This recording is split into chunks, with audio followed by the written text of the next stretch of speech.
Hello बच्चों, welcome back to physics tree. My name is Anshul Gupta. हमने last class में motion in straight line शुरू किया था और शुरू करते टाइम हमने तीन चीज़ों के बारे में सीखा। हमने सीखा पोजीशन वेक्टर क्या होता है, हमने सीखा डिस्प्लेसमेंट और डिस्टेंस में क्या फ़र्क है, और उसके बाद हमने पढ़ा कि वेलोसिटी की दो वैल्यूज़ होती हैं, एक average value which is total displacement upon total time, और एक instantaneous value which is rate of change of position. Okay, अभी हमने न्यूमेरिकल्स नहीं किए हैं, अभी मैं पांचों क्वांटिटीज पहले समझा दूं, उसके बाद हम न्यूमेरिकल्स करेंगे। तो हमारी नेक्स्ट फिजिकल क्वांटिटी जो हमें सीखनी है वो है स्पीड। ओके, स्पीड और वेलोसिटी को लेके कई बार बच्चे कंफ्यूज हो जाते हैं, कहते हैं सर स्पीड और वेलोसिटी, कभी टीचर स्पीड यूज कर लेते हैं टर्म, कभी वेलोसिटी यूज कर लेते हैं, तो बहुत स्लाइट डिफरेंस होता है। इनमें से मेन है कि स्पीड जो है वो एक स्केलर क्वांटिटी है। ठीक है, मेन कंफ्यूजन इसलिए होता है कि दोनों का सिंबल हम सेम यूज करते हैं, दोनों का सिंबल यूज करते हैं v, लेकिन जब स्पीड लिखेंगे तो हम उस पर कभी भी वेक्टर साइन नहीं लगाते। वो बात अलग है, कई बार हम वेलोसिटी में भी वेक्टर साइन नहीं लगाते, बिकॉज हम वन डायमेंशन मोशन की जब बात करते हैं तो पॉजिटिव वेलोसिटी मतलब आगे की तरफ और नेगेटिव वेलोसिटी मतलब पीछे की तरफ। तो बिना आई कैप जे कैप लगाए वेलोसिटी की डायरेक्शन बताई जा सकती है, अगर ये क्लियर हो कि मोशन कौन सा है, वन डायमेंशनल मोशन है। अब वेलोसिटी और स्पीड का डिफरेंस समझने के लिए पहले तो हम स्पीड की डेफिनेशन समझ लेते हैं। Speed is defined as rate of change of distance traveled।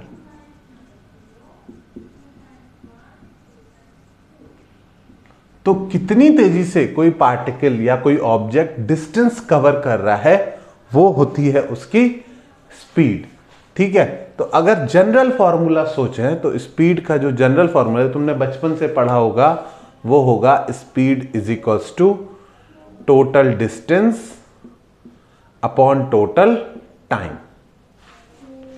तो जब भी total distance upon total time या टोटल या सिर्फ डिस्टेंस अपॉन टाइम भी दिया है तो आपको समझना है कि ये कौन सी स्पीड आ रही है, this is average speed.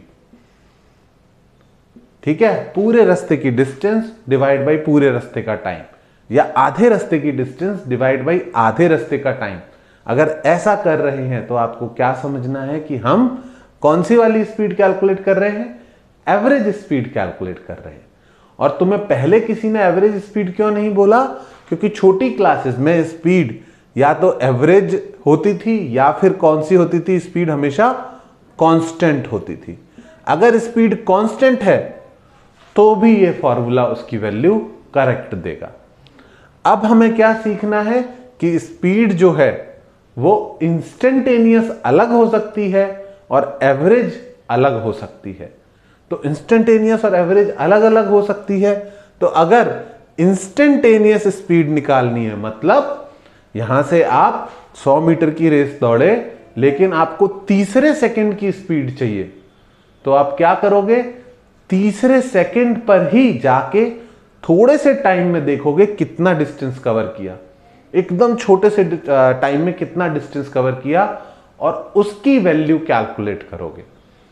The best part is कि एवरेज स्पीड और एवरेज वेलोसिटी अलग अलग हो सकते हैं। एवरेज वेलोसिटी का क्या फॉर्मूला था, डिस्प्लेसमेंट अपॉन टाइम। ठीक है, लेकिन एवरेज स्पीड और एवरेज वेलोसिटी अलग अलग हो सकते हैं। क्यों? क्योंकि जब भी आप कोई लंबा पाथ कवर करोगे, मतलब यहां से आप सर्किल में ए से लेट्स से बी तक गए, तो आपने डिस्टेंस ट्रैवल्ड किया ये पूरा, जबकि आपका डिस्प्लेसमेंट हुआ ओनली दिस। डिस्टेंस कितना चला, हाफ सर्कल। आपका डिस्टेंस हुआ, हाफ सर्कल की लेंथ कितनी होती है बच्चों, पाई आर, जबकि आपका डिस्प्लेसमेंट कितना हुआ, डायमीटर के बराबर। तो आपका डिस्प्लेसमेंट कितना हुआ, डिस्प्लेसमेंट हुआ 2r। तो over a long period of time average speed और एवरेज वेलोसिटी अलग अलग आ सकते हैं, लेकिन अगर एक पर्टिकुलर इंस्टेंट की बात करो, इंस्टेंट मतलब सर इस पॉइंट पर हमको वेलोसिटी चाहिए, इस वाले पॉइंट पे, तो आप यहां पर छोटा सा डिस्टेंस लोगे और छोटा सा डिस्प्लेसमेंट लोगे और बहुत छोटे से टाइम के लिए कैलकुलेट करोगे dt। तो बच्चों छोटे टाइम के लिए हमारा पाथ हमेशा कैसा होगा, स्ट्रेट लाइन। वो dt टाइम इतना छोटा है कि उसमें आप आगे जाके पीछे नहीं आ सकते। dt टाइम में बस आपका मोशन एक डायरेक्शन में होगा और जरा सा होगा। तो बहुत छोटे टाइम इंस्टेंट के लिए आपका डिस्प्लेसमेंट और आपका डिस्टेंस ट्रेवल्ड बराबर होगा। तो एवरेज स्पीड और एवरेज वेलोसिटी अलग अलग हो सकते हैं, पर instantaneous speed will always be equal to magnitude of instantaneous velocity, जो कि कितना था, dr/dt। ठीक है, मैग्नीट्यूड है तो मैग्नीट्यूड ले लेंगे। तो इंस्टेंटेनियस में स्पीड और वेलोसिटी सेम होते हैं, एवरेज में स्पीड और वेलोसिटी अलग अलग होते हैं। इस चीज को दिमाग में बिठा लो। इस चीज को अगर दिमाग में बिठा लोगे तो बार बार जो टीचर नाम चेंज करते रहते हैं, कभी स्पीड बोल दिया कभी वेलोसिटी, उसका कंफ्यूजन हट जाएगा दिमाग से। ठीक है, मैं यहां पे लिख दे रहा हूं, the average value of speed may be different from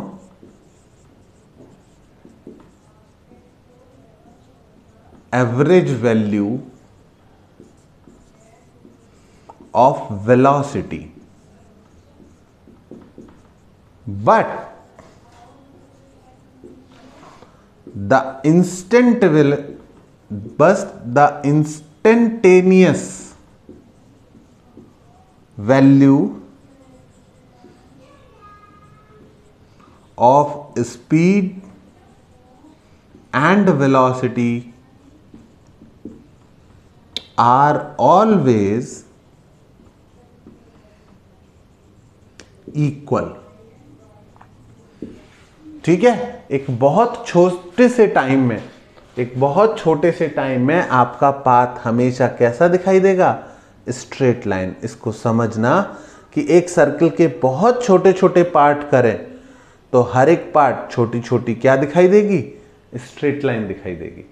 और स्ट्रेट लाइन में अगर आप सिर्फ आगे की तरफ गए, स्ट्रेट लाइन में आपका डिस्टेंस और डिस्प्लेसमेंट सेम आएंगे। Is that clear?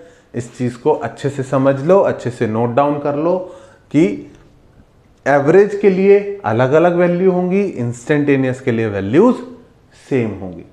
ठीक है, क्यों होगा ऐसा?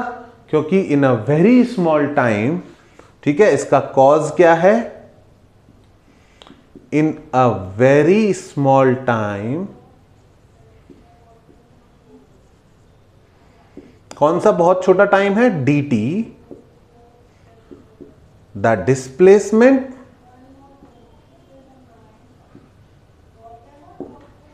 Displacement will be equal to distance.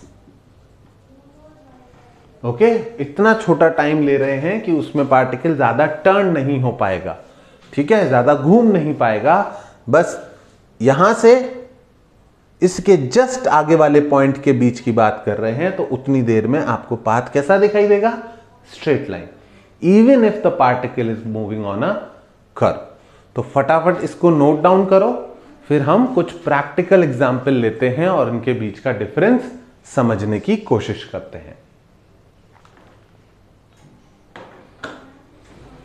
Okay बच्चों, आपने स्पीड की डेफिनेशन भी लिख ली, ये भी लिख लिया कि एवरेज स्पीड क्या होती है, एवरेज वेलोसिटी क्या होती है। आपको पता है इंस्टेंटेनियस में दोनों की वैल्यू सेम होती है, ठीक है। और अब आई थिंक हम एवरेज और इंस्टेंटेनियस का फर्क समझने के लिए कुछ सिंपल क्वेश्चन सॉल्व कर सकते हैं। तो बहुत ही इंपॉर्टेंट क्वेश्चंस हैं नीट लेवल पर, तो इसी के ऊपर काफ़ी क्वेश्चंस आते हैं। जेई मेंस के लिए हमको थोड़ा सा लेवल और इंक्रीज करना पड़ेगा, अभी आगे पढ़ेंगे, एक्सेलरेशन की बात भी करनी पड़ेगी। लेकिन आजकल जेई मेंस में इतने ज़्यादा पेपर बन रहे हैं कि ये वाले क्वेश्चंस भी पूछे जा सकते हैं। जब बहुत ज़्यादा अमाउंट में पेपर बनाने होते हैं तो लोग बहुत ज़्यादा डिफरेंट टाइप्स के क्वेश्चंस नहीं ढूंढ पाते और पुराने टाइप के क्वेश्चंस भी पूछने लगते हैं, ठीक है। तो हमको पहली चीज क्या सीखनी है कि अगर कोई कार बना दूं फिर से, अगर कोई कार ए से बी तक गई, ठीक है, और फिर बी से वापस ए तक आई, तो इस मोशन की एवरेज वेलोसिटी, एवरेज स्पीड, ठीक है, ये सब हम कैसे कैलकुलेट करेंगे। तो let me give you a simple question. A car goes from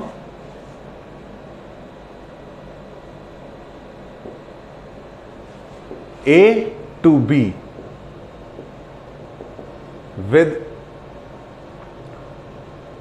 constant speed v1, okay.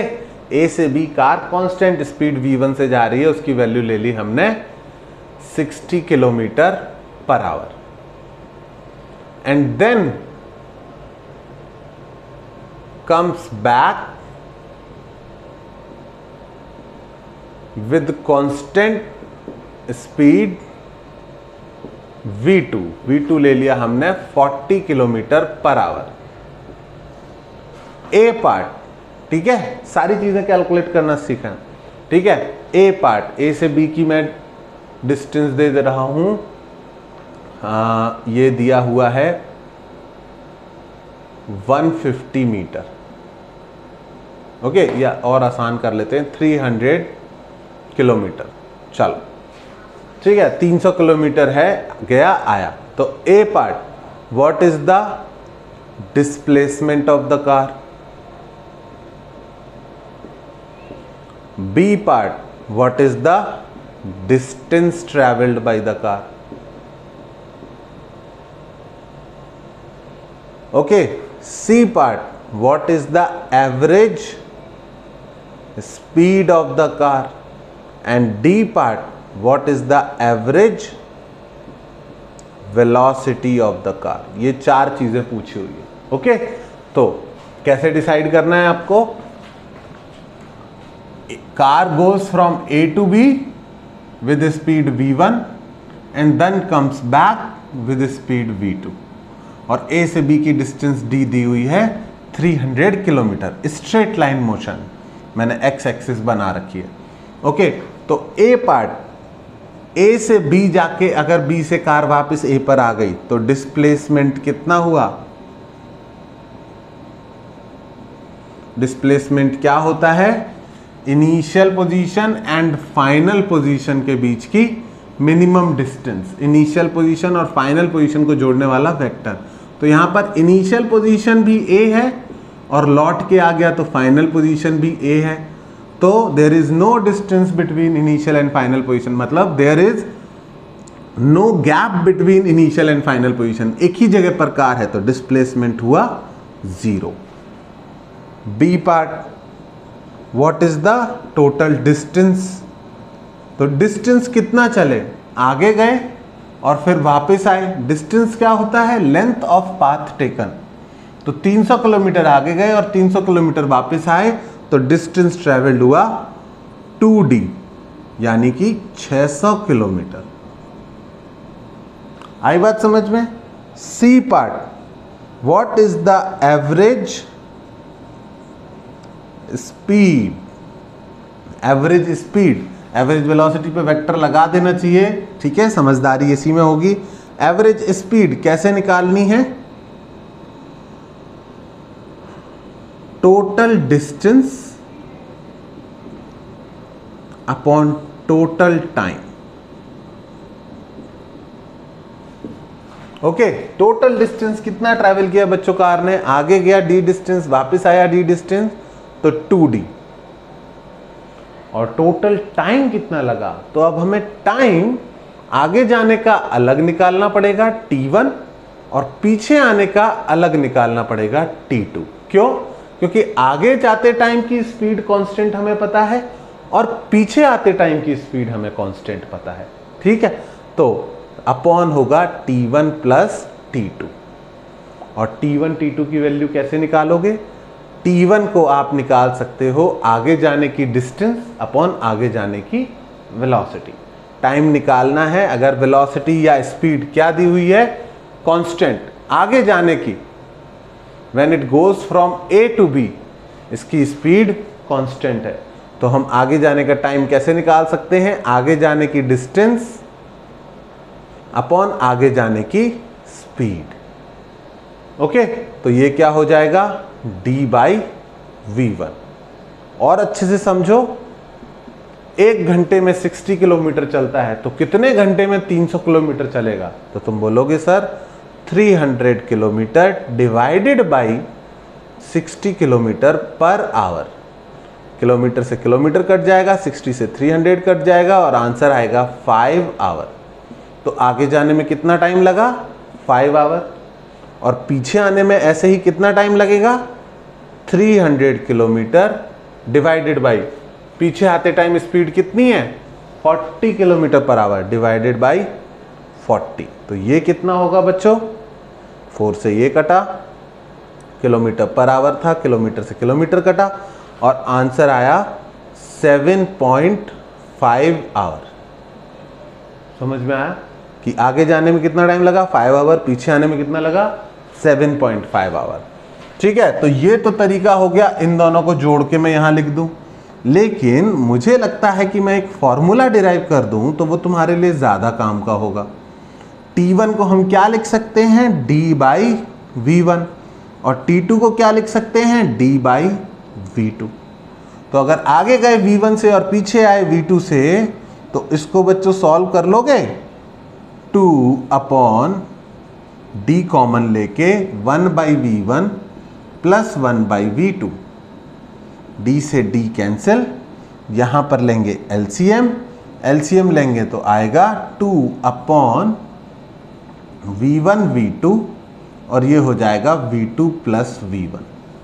तो आंसर आया एवरेज स्पीड का 2v1 v2 upon v1 plus v2। समझ में आया बच्चों?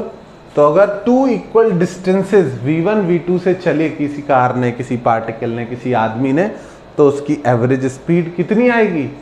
2v1 v2 upon v1 plus v2। तुम फॉर्मूले से भी निकाल सकते हो और तुम इससे भी कैलकुलेट कर सकते हो, आंसर तुम्हारा सेम आएगा। ठीक है, दोनों में से किसी से भी कैलकुलेट करो, यहाँ पे तुम्हारी चॉइस है। मैं फॉर्मूले से कैलकुलेट करूं या इससे करूं? मैं इससे कर देता हूं और तुम फॉर्मूले से करके देख लेना। तो मैं इसमें डायरेक्ट वैल्यूज पुट कर देता हूं। एवरेज स्पीड इज, ठीक है, तुम फॉर्मूले से वेरीफाई करना कि सही आया या नहीं आया। मैं इससे कैलकुलेट कर रहा हूं, तो 2 इंटू डी यानी 300 डिवाइडेड बाई क्या क्या टाइम आए थे मेरे? 5 प्लस 7.5। बच्चों ये हो जाएगा 600 अपॉन 12.5। ओके, इसको आप 600 अपॉन 25/2 लिख सकते हो। 12.5 25 का आधा होता है और हो जाएगा 1200 डिवाइडेड बाई 25। 25 4 जा 100, 20 कैरी, 25 8 जा 200, तो 48 किलोमीटर पर आवर। अब बोले नहीं सर हमें फॉर्मूले से करना था, तो फॉर्मूले से भी कर लेते। फॉर्मूले से क्या आता, इसका यूज करते तो average speed is 2v1 v2। v1 v2 कितना है? 60 और 40 upon v1 plus v2 100। Obvious सी बात है, इसमें 6 4 जा 24 इंटू 2 48 किलोमीटर पर आवर, ये जल्दी आ गया। ठीक है, तो अगर आपको फॉर्मूला डिराइव करना आता है तो ही उसको यूज करो, रटो मत। इतनी जल्दी क्लास 11th में अगर तुम फिजिक्स में रटना शुरू करोगे तो बहुत प्रॉब्लम आएगी। रटो बिल्कुल मत, 2 लाइन का प्रूफ है, जब भी यूज करना पड़े पहले प्रूफ करो फिर यूज करो, तो फाइनल एग्जाम में प्रूफ नहीं करना पड़ेगा, डायरेक्ट यूज करो। ओके, और लास्ट चीज एक रह गई कैलकुलेट करने की, क्या? Average velocity. तो एवरेज वेलोसिटी बच्चों होगी इस केस में total displacement upon total time. ठीक है, टोटल डिस्प्लेसमेंट कितना है? 0, तो एवरेज वेलोसिटी भी कितनी होगी? 0 मीटर पर सेकेंड। अब इस चीज को समझो कि एवरेज वेलोसिटी और एवरेज स्पीड की वैल्यू अलग अलग आई, लेकिन जब ये आगे जा रहा था कांस्टेंट स्पीड से, उस टाइम पर इसकी इंस्टेंटेनियस स्पीड भी 60 किलोमीटर पर आवर थी और इंस्टेंटेनियस वेलोसिटी भी 60 किलोमीटर पर आवर थी।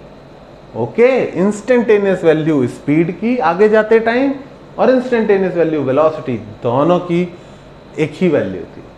इसी से कंफ्यूजन होता है कि सर ने कभी वेलोसिटी बोल देते हैं और कभी स्पीड बोल देते हैं। तो उस चीज को समझो कि इंस्टेंटेनियस वैल्यूज जब बतानी होंगी, ठीक है, आगे जाते टाइम पूरे टाइम हर एक इंस्टेंट पर क्या थी स्पीड? 60 kilometre per our. तो इसलिए टीचर इसको स्पीड भी बोल सकता है और वेलोसिटी भी बोल सकता है, both the things will be correct. पीछे आते टाइम भी पूरे टाइम स्पीड या वेलोसिटी दोनों क्या थे? 40 किलोमीटर पर आवर। तो अलग अलग का सोचना ही तब है जब एवरेज की बात की जाए, अदरवाइज स्पीड और वेलोसिटी को आप इंस्टेंटेनियस के टर्म्स में सेम लेके चल सकते हो। ओके, समझ में आया? ठीक है, इसको नोट डाउन कर लो फटाफट और क्वेश्चन करते हैं। इस पे थोड़ा सा डिफिकल्टी लेवल बढ़ाते हैं अपना।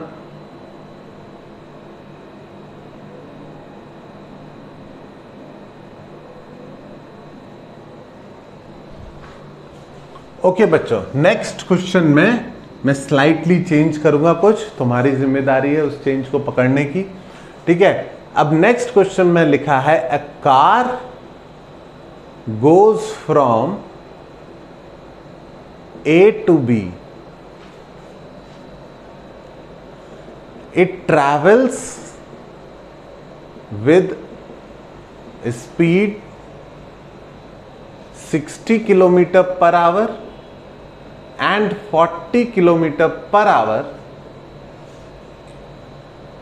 for equal intervals of time.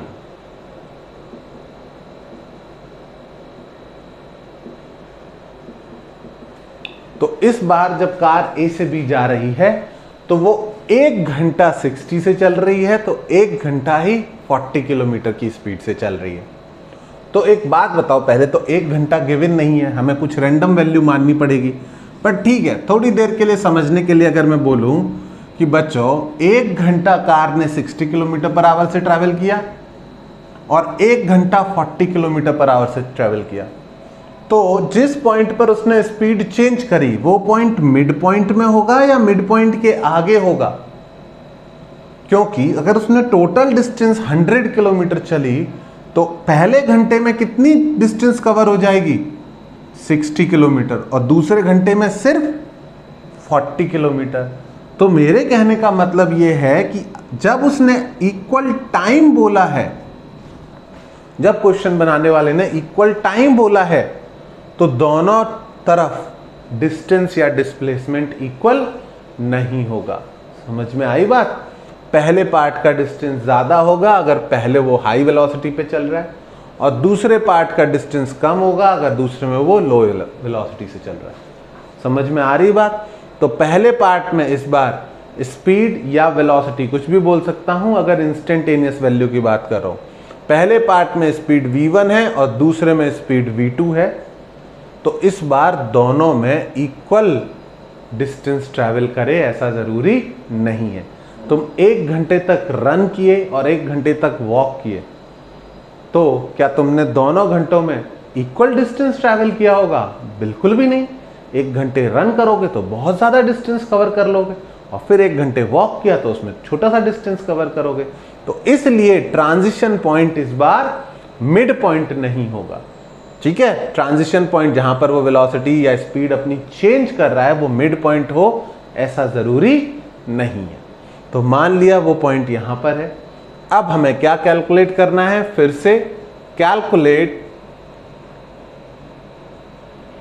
Average speed of the car. ठीक है, average speed of the car calculate करनी है। तो आप क्या करोगे? Average speed is total distance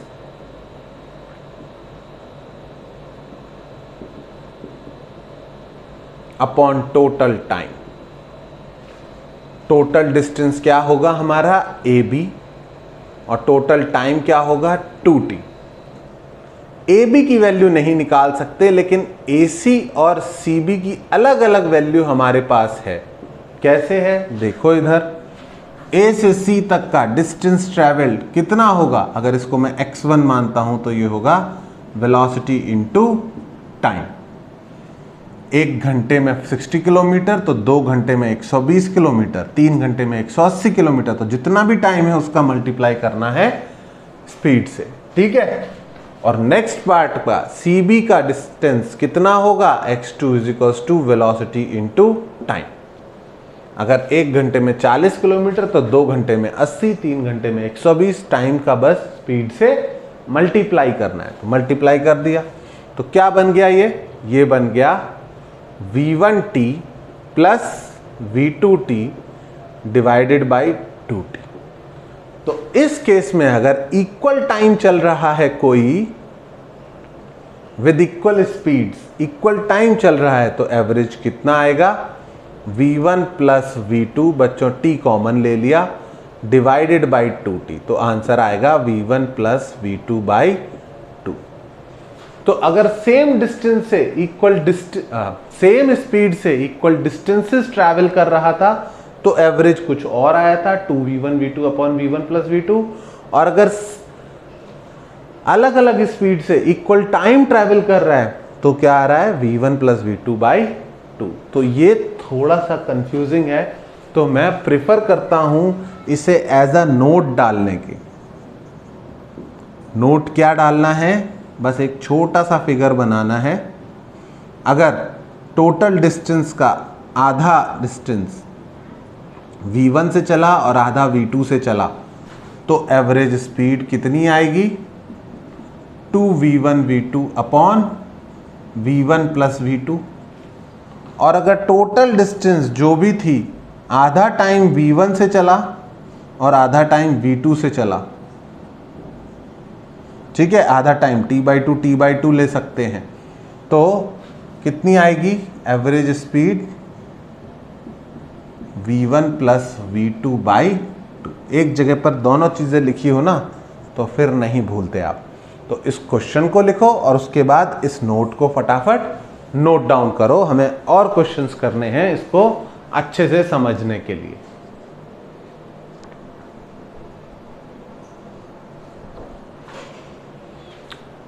ठीक है, तो तुम बोलोगे सर ये तो हमको आ गया समझ में, इसमें तो कोई दिक्कत नहीं होगी, जब तक सीधा सीधा चल रहा है पार्टिकल हमें कोई प्रॉब्लम नहीं होनी चाहिए।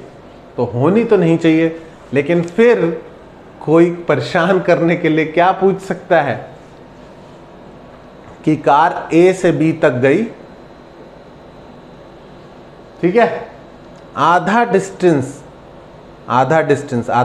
यानी d/2 उसने v1 से कवर किया और बाकी के आधे डिस्टेंस में उसने वेलोसिटी 2 बार चेंज करी, मतलब 1 बार चेंज करी। बाकी के आधे डिस्टेंस में उसने थोड़ा टाइम, इतने हिस्से में जो भी उसको टाइम लगा, लेट्स से t टाइम लगा, तो t/2 टाइम उसने v2 से चला और t/2 टाइम उसने v3 से चला। अगर कोई फिगर बना के दे दे तो हर कोई सही कराएगा इस क्वेश्चन को। तो फिगर बनी नहीं आती है, क्या लिखा आएगा? A car goes from A to B, it travels half the distance with v1। ठीक है, इतने पार्ट में वेलोसिटी कांस्टेंट है तो इंस्टेंटेनियस वेलोसिटी एवरेज वैल्यू सब सेम होंगी, इतने पार्ट की v1 होंगी। तो मैं वेलोसिटी बोलूं या स्पीड बोलूं एक ही बात है, इंस्टेंटेनियस बोल रहा हूं। It travels half the distance with v1 and in the other half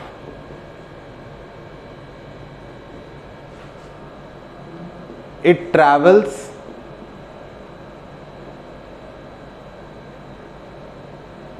with v2 and v3 for equal intervals of time। दूसरे हाफ में ये दोनों पोर्शन इक्वल टाइम से ट्रैवल किया। तो अब जिसको पता है कि जब किसी डिस्टेंस को अलग अलग स्पीड से, अलग अलग वेलोसिटी से इक्वल टाइम में ट्रैवल करते हैं, तो इस पॉइंट को सी बोल रहा हूं। तो velocity, average velocity between C and B निकालना आसान है। Average velocity between C B होगी v2 प्लस v3 बाई 2। तो सी से बी तक की वेलोसिटी को मैं क्या मान सकता हूं? इतना। ए से सी तक की वेलोसिटी कितनी गिवन है? इतना। और अब इसमें क्या सोचा जा सकता है कि आधा डिस्टेंस v1 से ट्रैवल किया और बाकी का आधा v2 प्लस v3 बाई 2 से ट्रैवल किया। तो इस केस का रिजल्ट क्या आता है? इस केस का रिजल्ट आता है velocity of A B will be v1 v2 two v1 v2 upon v1 plus v2। समझ में आया?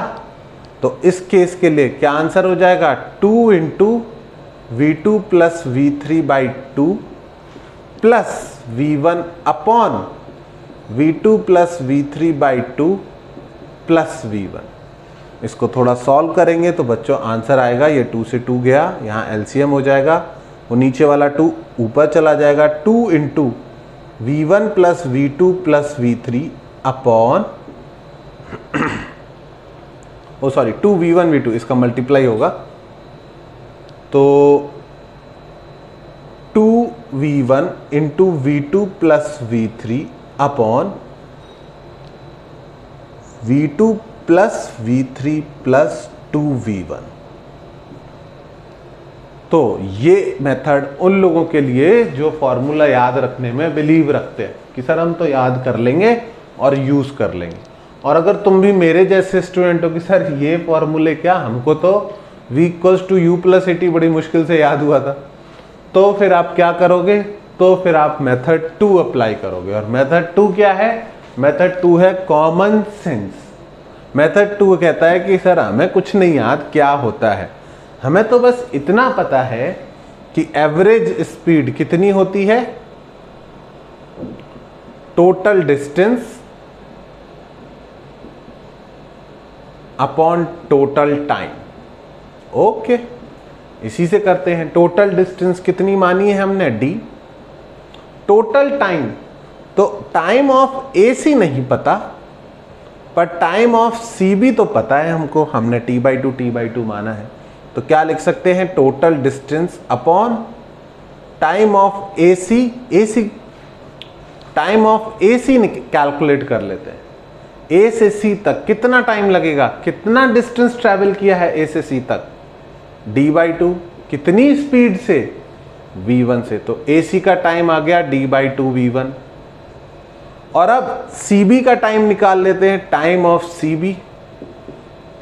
तो वो कितना दिया हुआ है? t/2 एंड t/2, तो वो टेक्निकली दिया हुआ है t। तो यहां पर हो गया d/2 v1 प्लस t। अब एक और चीज, क्वेश्चन में ये t/2 नहीं गिवन था। क्वेश्चन में तो टोटल डिस्टेंस गिवन है, टोटल डिस्टेंस भी गिवन नहीं है, सिर्फ गिवन है velocity v1, v2 and v3। तो हमें इस t को एलिमिनेट करना है, हमें इस d को भी एलिमिनेट करना है। तो कैसे एलिमिनेट करेंगे उसको समझो। C से B तक के मोशन के लिए, C से B तक के मोशन के लिए दो पार्ट में मोशन हुआ है। इस पार्ट का कितना डिस्टेंस होगा, स्पीड इनटू टाइम, और दूसरे पार्ट का कितना डिस्टेंस होगा, फिर से स्पीड इनटू टाइम, और दोनों को जोड़ देंगे तो कितना मिलना चाहिए, जो टोटल डिस्टेंस ट्रैवल किया यानी d/2। तो हम फटाक से t की वैल्यू कितनी निकाल लेंगे, v2 plus v3 is equals to d/2। तो बच्चों टाइम की वैल्यू कितनी आ गई, d/v2 प्लस v3। तो टाइम की वैल्यू क्या पुट कर देंगे, d/v2 प्लस v3। अब जिनको फॉर्मूला नहीं याद है उनका आंसर भी 2v1 v2 plus v3 upon v2 plus v3 plus 2v1 आ जाएगा। तो एवरेज के और इंस्टेंटेनियस के ये तीन क्वेश्चन बहुत ही ज़्यादा ज़रूरी हैं। भले ही आपको कॉम्प्लिकेटेड लगे या जो भी लगे, आपको ये तीनों क्वेश्चन बिना सॉल्यूशन देखे एक बार ट्राई करने चाहिए। ये वो क्वेश्चन है जो बहुत टाइम से चले आ रहे हैं और बार बार घुमा के पूछ लिए जाते हैं, और इनकी लैंग्वेज थोड़ी सी डिफिकल्ट होने की वजह से बच्चे अभी भी गलत कराते हैं। तो make sure you solve all the 3 questions again without looking at the solution before moving on to the next quantity which is called acceleration.